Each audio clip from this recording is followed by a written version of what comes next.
Good morning, everybody. Happy Friday and welcome to the Rangers Review morning briefing for Friday, the 24th of March. I'm Derek Clark and I'm delighted to say we're joined on this Friday morning by Adam Thornton. How are we doing, Adam? I'm good, thank you, Derek. How are you? Absolutely sensational that you're on. It's always a pleasure to talk all things Rangers with you. Thank you. Before we do that, folks, just a bit of housekeeping. There's a lot to make you aware of today before we talk all things Rangers. First of all, you can see the ticker below. We've got that great offer on the website just now, just £1 for 3 months worth of content. Not only that, you get entered into a draw for 2 tickets for the director's box, no less, for the match against Dundee United on the 1st of April. You'll enter through the magnificent main entrance, up the marble staircase and into the Blue Room for pre- and post-match hospitality, and you'll get the best seats in the house as well. Just head over to rangersreview.co.uk/subscribe to sign up, but be quick because that offer ends. Well, the offer doesn't end, but the chance to win the 2 tickets ends at 5 o'clock this evening. So you've got until 5 if you want to be in with a chance of getting those tickets. A quick word for our podcast sponsors, Seneca Hair Restoration. The Are they still going on? Are they still going on? I'm sick of this. For fuck's sake. Abuse. The number 1 hair transplant corporation in Europe. These are the top dogs if you want to get new hair on top of your cranium, folks, and maybe restore some lost self-confidence. I've still got my confidence intact, just Adam. I'm not sure about you, but it's not That's something I'm thinking about. But yeah, folks, go and check them out. I've bunged the links in, as always, in the description box. And now the Seneca guys have actually given us a ticket to the Scotland game against Cyprus to give away to one lucky recipient who poses the best question of the show. So if you put your question in and it catches myself and Adam's eye, then you could be in with a chance of going to Hampden for that Scotland v Cyprus game tomorrow. So we have 1 ticket to give away. So just to make you aware of that, if the best question wins. Right, let's talk Rangers, Adam. I wanted to touch on Fashion Sakala. He was starring for Zambia yesterday, scored an absolute belter of a goal against Lesotho in the is it the AFCON qualifiers or something like that, African Cup of Nations. The pitch looked it looked bare as, but yeah, great goal from Fashion. And there's a piece on the website this morning from Joshua, just looking at how he's improved under Michael Beale. Of course, he was brought in when Michael Beale was a coach under Steven Gerrard back in the summer of 2021. It never quite happened for him under Giovanni van Bronckhorst, but since Beale has returned to the club, his numbers have skyrocketed. He's had 12 goal involvements, 6 goals and 6 assists and 16 starts and 2 substitute appearances under the new manager. And away from home, he's had 9 goal involvements in 8 league away trips. He's really come into his own, hasn't he, Adam, under Michael Beale, particularly away from home. I think for me, he's possibly Rangers' most threatening outlet up top at the moment. It's been a remarkable turnaround for him. He wasn't really getting a look in under Giovanni van Bronckhorst, but he's just had a new lease of life under Michael Beale. Yeah, the away stats don't really surprise me. Obviously, teams are going to come out more and he'll get more space, etc. That kind of scans to his skill set. I always remember that summer 2021 when he joined, and I think it was Ross Wilson, might have been the manager, said we wanted to add more pace and more physicality, and that was Sakala and Lundstrom. And I think you see that. The big thing I think Michael Beale has done is played him regularly. He's always one of those players, and I include Cedric Eaton in that as well, that you never thought they were going to get a run in the team. Now, you could argue that possibly the only reason Sakala was getting a run in the team was due to injuries, due to the circumstances, due to poor recruitment in the summer. But regardless, how you take your chance, I think, is key. We look at Nathan Patterson. He got a chance because James Tavernier got injured. Sometimes that happens in football. You have to take advantage of your moment, and he's certainly done that. People still have a really hard time with him, I think, sometimes, in terms of, because he can fall over the ball once and at 1 minute and then stick one in the top corner the other minute. But you have to say 16 games and 12 goals and assists. He's the most consistent ever. The most consistent this season, I should say, sorry. There will be obviously quite a lot of things that you can point to in terms of rougher parts of his game, but I think sometimes you have to embrace the chaos because that number of goals is just ridiculous. The big interesting thing I think for me is moving forward into the summer. Do we think he should, if we want to be successful, do we think Fashion Sakala plays up front for Rangers every single week next year, or what's the plan there? Because coming off the bench, etc., playing every few weeks or so didn't seem to suit him. So it's one of those interesting ones for the summer to see just what happens. But he's been fantastic over the 3 months or so.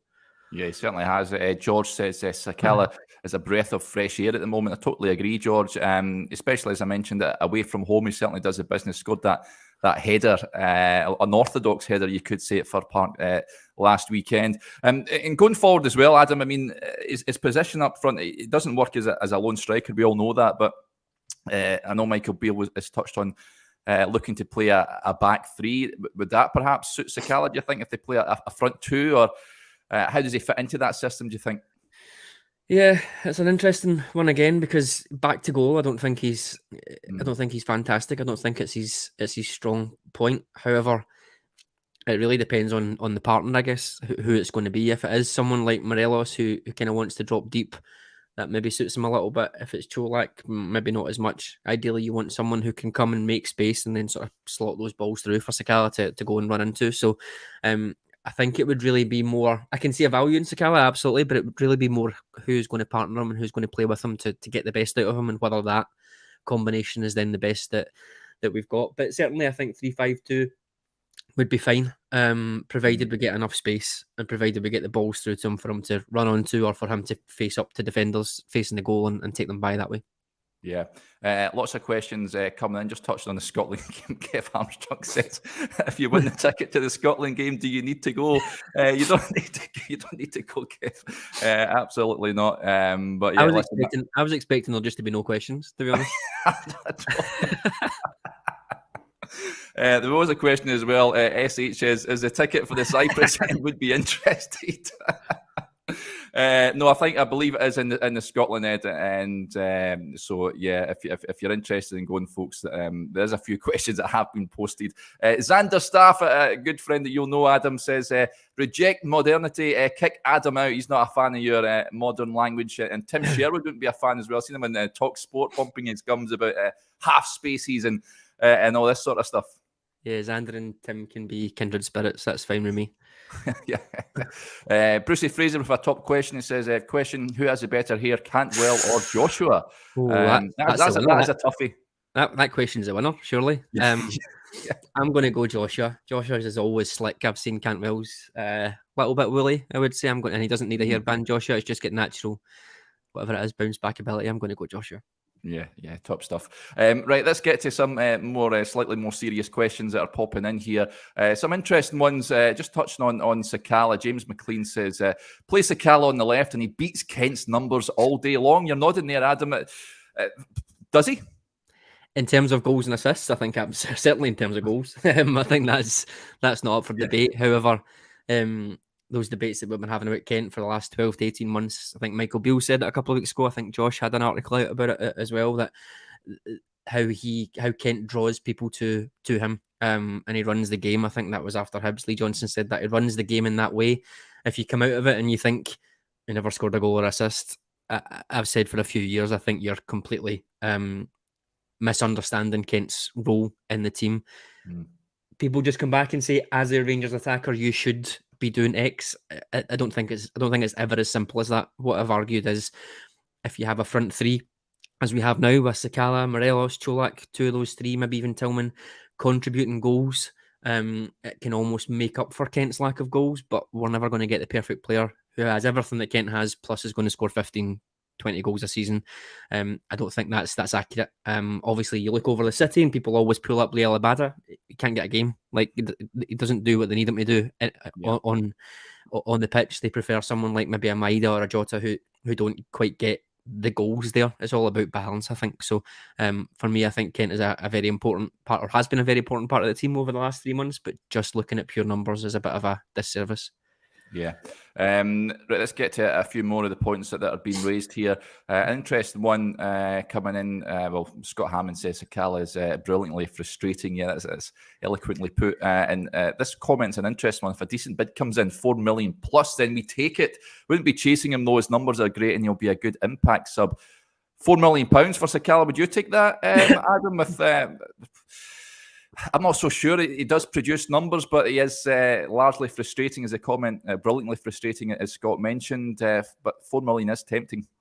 Yeah, I'd be thinking of it. It's maybe just getting to the point where you think about it. I would say, but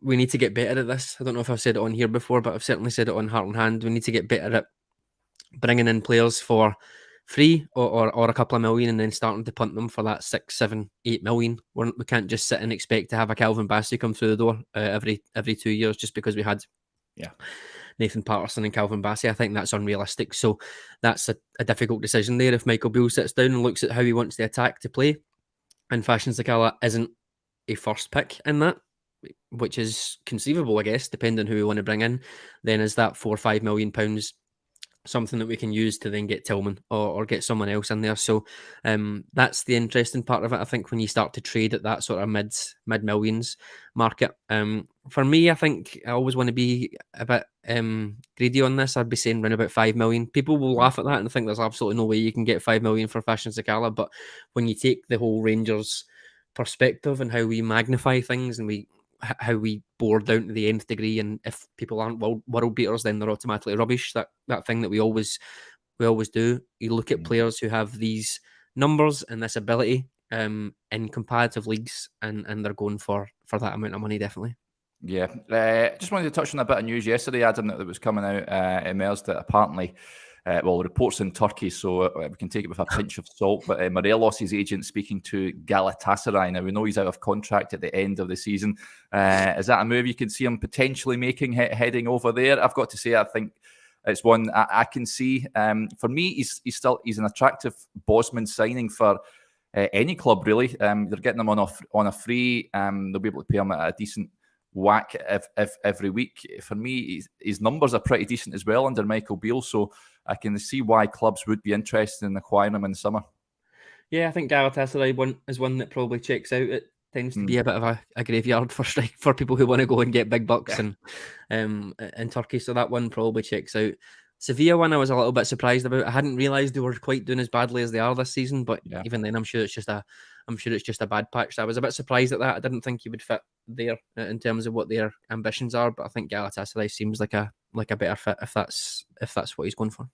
Yeah, and we love a bit of comedy in the morning on the show. Alan says, Turkey, take it with a pinch of salt. I prefer gravy. So, but the boom. We like that, Alan.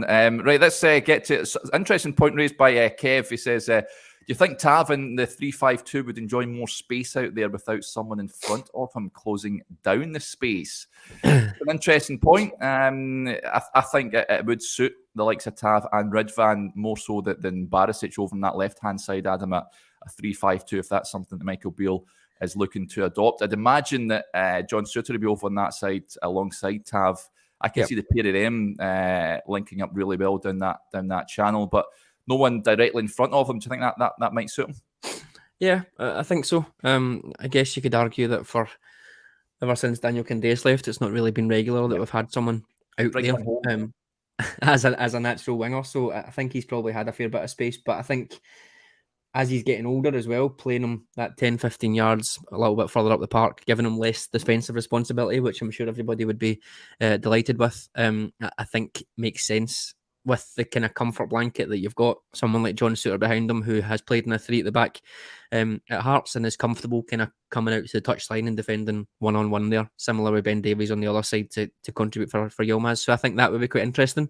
And if you can get Tav and Yilmaz, like I said, playing mostly in the opposition's half without worrying about that defensive responsibility, it could just change the way that we attack. We might see less aimless crosses from the edge of the box, and we might end up seeing them more getting in behind and cutting back for chances, which I think is a higher probability of a goal.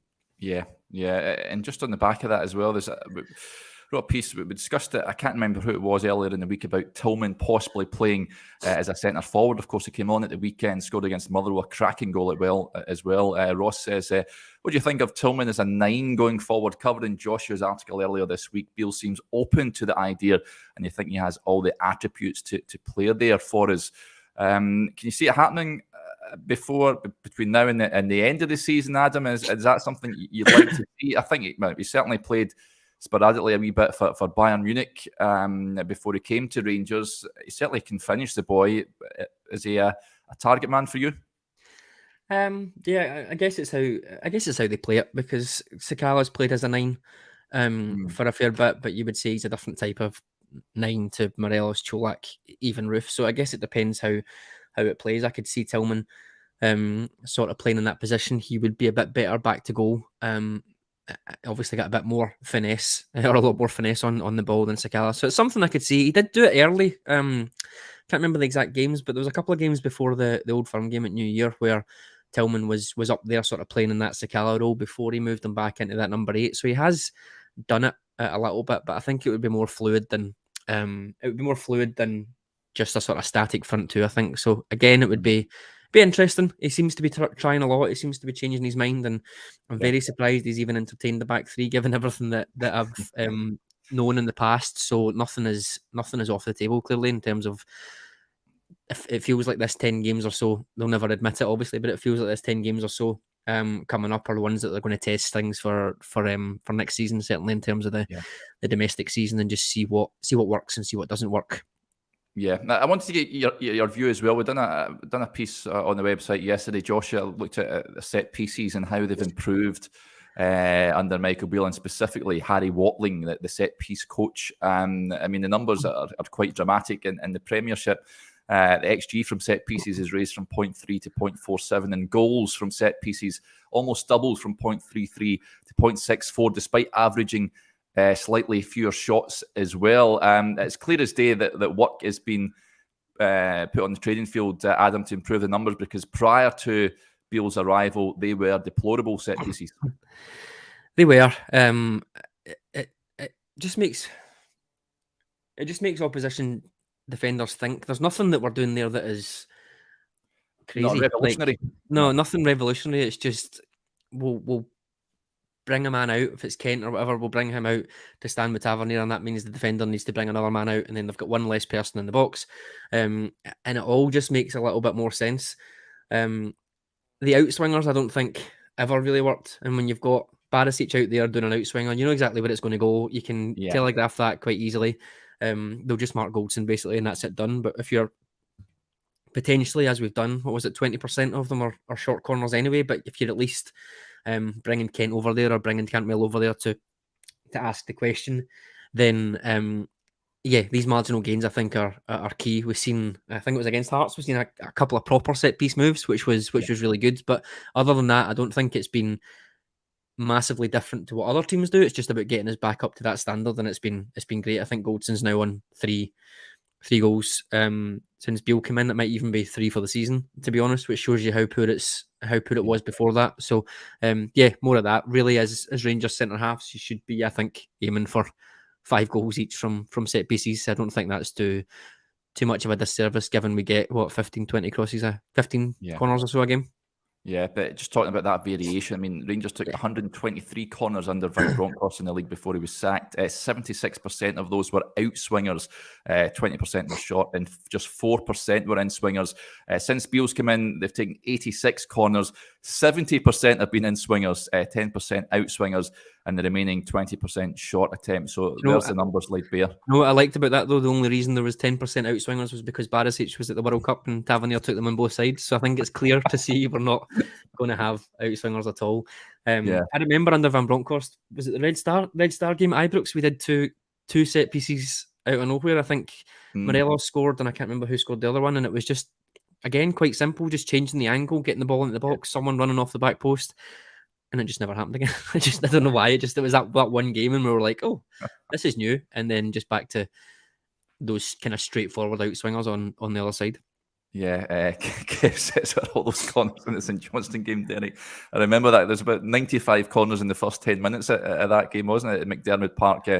dark days. Let's not recall that one. That's for sure. Lots of interesting other points coming in. One directed at you, Adam, from Matt Weir. Adam, you reckon we'll see game time for Leon King, and where do you see him fitting in the squad moving forward? Yeah, I think Michael Beale said the other week, didn't he, that he's probably got too much game time, I think, in the opening parts of the season. So I'm not sure if he's just given him a deliberate breather. I know he was sick for a little bit before. I was sick for a couple of games, and then maybe he's had a bit of an injury. I don't know. I would have expected to even see him a little bit more than we have. Be interesting to see how that works out. I know Michael Beale likes defenders, like physical defenders, and King isn't quite at that yet. He's tall, but maybe he just needs to add a little bit more bulk. But he is quick. He's good on the ball, and I think positionally he's quite decent. I would like to see him just have another season the same as he had, but maybe spread the game time out a little bit less dramatically than what was it, 20 appearances before Halloween, pretty much, and then pretty much nothing since. So another season like that coming in and getting 20, 25 appearances for King, I think would be good. But where I see him fitting in moving forward, again, he's had a bit of a hard time because he's played left back, right back, in a 2 and a 3, I think, for us probably. So it's been quite a strange start for him. I think I would just like to see him, if it's in a back 3, just playing as that kind of rotation with John Souttar for a couple of appearances. I think that would be quite good. If it's not in a back 3, then with Davies, Goldson and Souttar, you're probably looking at injuries, etc., before he does get a chance to come in. But he looks comfortable on that left-hand side as well. So we'll have to wait and see. But yeah, I would be surprised if he's not part of the 5, if you like, centre-backs that we go in with next season, assuming we sign one more, which I think is the plan. Yeah, of course, Jonathan Panzo of Nottingham Forest linked with Rangers yesterday. He's on loan at Coventry City. I think it's no secret that Michael Beale is looking to add at least one more central defender, and it'll be interesting to see if Leon King is part of the squad next season. Gary Gray says, what's your thoughts on getting King, Devine and Lowry out on loan next season? They'll need to get 30-plus games a season now. Not entirely sure I agree with that, Adam, but I know they need to get game time. Where would be a good team for them to go to? I think I wrote a piece last week where I said King, for me, if he's not getting much minutes at Rangers, they really need to be looking down south in Championship or even League One. There's a lot of big teams in League One, and I think that would do him the world of good. Not just that, playing-wise, but moving away from home and the growing up sort of stuff. Devine and Lowry, are they in the same boat as King, do you think, Adam? No, I don't think so. No. Lowry, I don't know, it would be a pretty good test to go and try and get a team in the bottom of the Championship or the top of League One and get them going. But Flair players that we send down there don't exactly do great. I don't think so. I think that's an interesting one here. Whether SPFL is better for him, I'm not too sure. Devine, I haven't really seen a huge amount to comment, to be honest. I don't think he fits what we would want in terms of a fullback, how he's going forward, how he delivers, how his numbers are going to be, just from what I've seen so far. So maybe that's one that we keep him around again, get him in a bit of a rotation there. We've also got Zakowski, whether he's coming back, whether that's someone that Michael Beale liked from before, and it may be that he might come back in and get a chance in the summer. I don't know. We've all kind of forgotten about him, but he was decently rated before he joined us, and it's just never really happened for him. So we've got him there as well. If he comes back and we want to give him some game time, or we want to bring someone else in to compete with Tavernier, then Devine might see an opportunity to go out for a season. Yeah, Roddy Fraser says get Devine in the team as right back position. You're in the wrong house here, Roddy. Yeah. It's not a fan of Tav there. Denzel with a good point. He says Lowry would be better going out on loan in Europe to hone his skills. Listen, it'll be an interesting one come the summer. What happens with these young lads? But they certainly need to be playing games. Roy McCrory is another one, Adam, that springs to mind. It's a bit of a crossroads for him come the summer. I think it's evident Rangers need to buy a goalkeeper in the summer, a first-team goalie, perhaps even 2 goalkeepers. Where does that leave Robbie McCrory for you? We've not really had much evidence of seeing if he's able to take over from Alan McGregor, apart from those 2 games. What was that? More than a year and a half ago now. But where does his future lie, do you think? I think the manager quite likes him. I think he's felt like he's a little bit frustrated that he's had that injury. I'm not sure how far away he is, but again, I think that'll be part of that experimentation that we see in the league over the coming weeks and months, you would hope.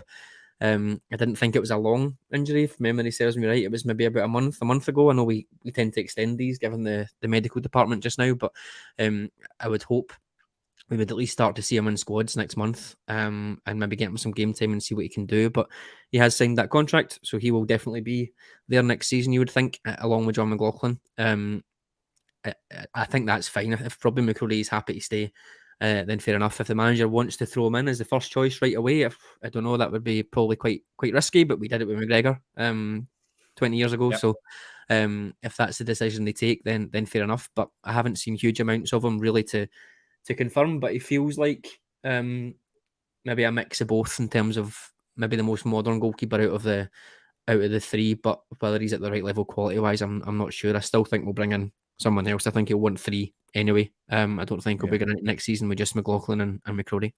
Yeah, just touched on McGregor. We've got the late Billy Thompson to thank for his chance in the Rangers side. He told me back in the day that Paul Le Guen, of course, we can remember, Lino Letizzi was his number one, and he brought him back in, even though Alan was doing well against Inverness, had a howler, and then he said to Billy, yeah, you were right, Billy, you need to put Alan back in, and then the rest is history, as they say.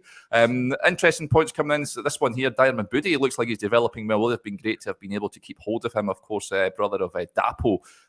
He's doing well down at Manchester City in Scotland as well, Dyer. So, good to see him doing well, but it's just one of those ones, I think. If a youngster is doing well, we've seen it recently with Rory Wilson when he was coming through the ranks at Rangers, and then bigger fish, unfortunately, are able to offer him life-changing sums of money in Aston Villa, and then he's went down the road. So, he certainly is doing well as Dyer. This is another question posed at you, Adam, from Andrew Stewart. Adam, if you're Beale and you're playing a 3-5-2 from middle to front, how does your team look?